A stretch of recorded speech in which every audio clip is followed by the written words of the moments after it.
Hello guys! Hello water sign, hello Pisces, Scorpio, and Cancer. Welcome dito sa aking channel, Kapalaran 888. Welcome guys. Alamin natin kung anong messages, vibration para sa inyo for the next 2 days. This is general reading, so pakigamit ang ating intuition para sa kung ano yung message na lumabas dito. Okay, water sign, Pisces, Scorpio, Cancer. Water sign, Pisces, Scorpio, Cancer. Okay, first card natin, water sign, Pisces, Scorpio, Cancer. Kung makikita mo dito, isang babae ang nakayakap sa isang wall, diba?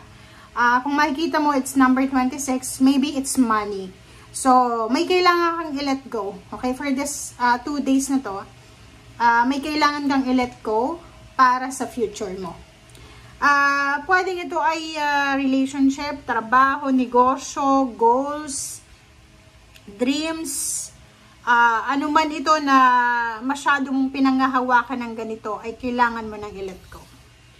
Okay, so comment down below if you resonated. Water sign, Pisces, Scorpio, Cancer. Pwede din ng mga unhealthy habits. Pwede yung sobra-sobrang pagkain ng sweets, ng maasim, ng maalat, ng ma-oily, sobra-sobrang bisyo, sobra-sobrang negativity, workaholic ka. Ano ba to na kailangan mong i-let go? Okay. Distant horizon. It's number 36, it's 9. So, nakikita ko sa'yo dito, if you're planning to relocate, to move forward, or kung saan man gusto mo, pwedeng mag-abroad or lumipat sa mas malayong lugar, mag-travel, bumiyahe. Dito sinasabi ng baraha, it's near to completion. Malapit na siya. Okay? So, sinasabi ng baraha sa'yo dito na malapit na. Kung ano man yan na binabalak mo, pwedeng nagbabalak ka na lumipat ng bahay, or lumipat ng lugar, or lumipat ng kung ano man siya.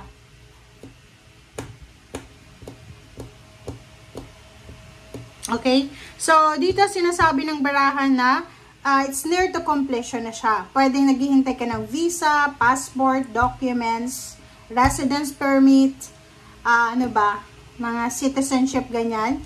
Sinasabi ng barahan na on the way na. Okay.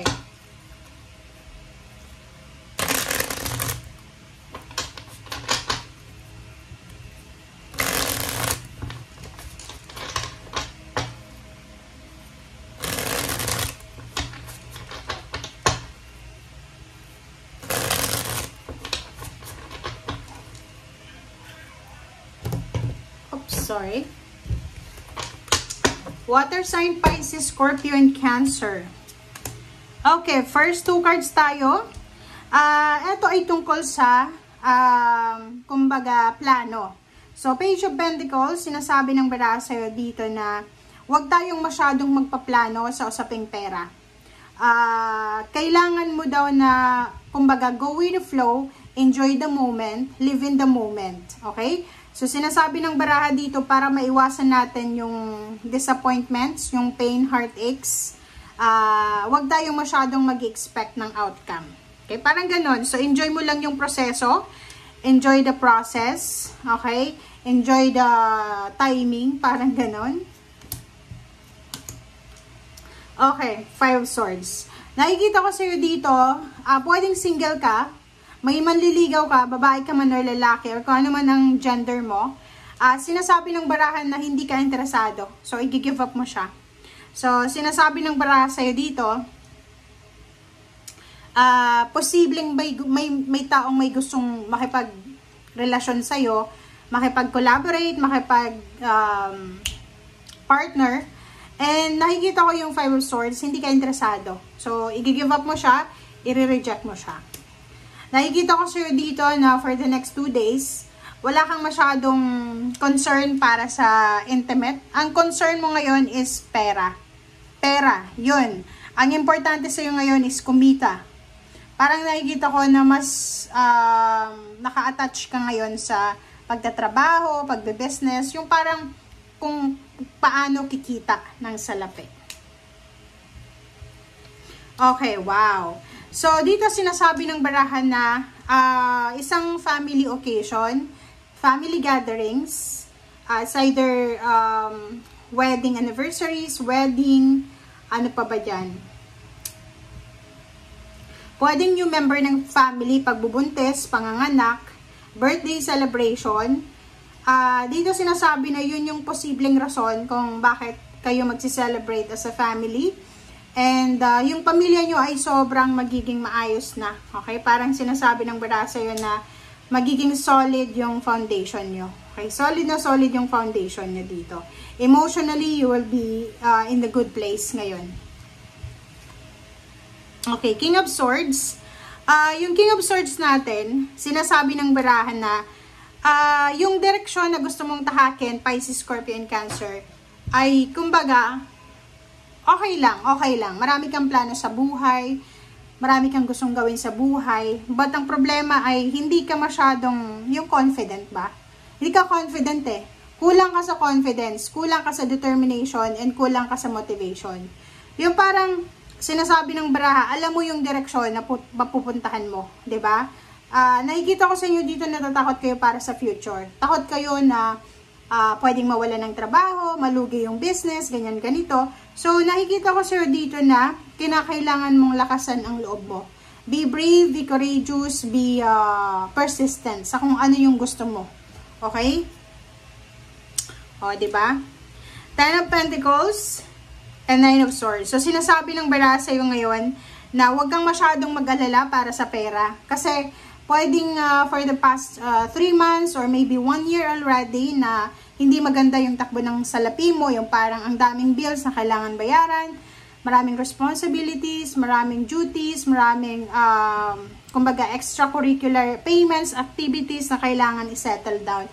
So, dito sinasabi, huwag kang mag-alala kasi, kung nag-aalala ka, useless yung pag-aalala mo kasi financially, you will get all the financial abundance and prosperity in the near future. Pwedeng may inheritance, retirement, lump sum of money, payouts, payments, bonuses, or pwedeng malaking sweldo or malaking revenue. So, wag masyadong mag-panic. Okay?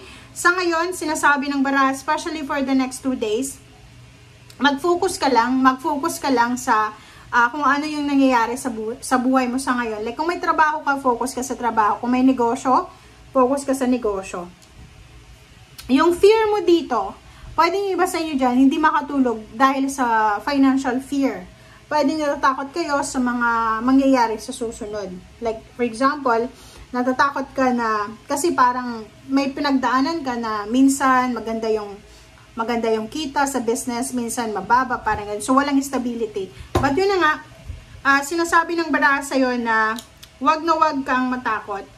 If you're in a business or if you're an employee, sinasabi ng baraha, focus ka lang dyan sa ginagawa mo. Okay?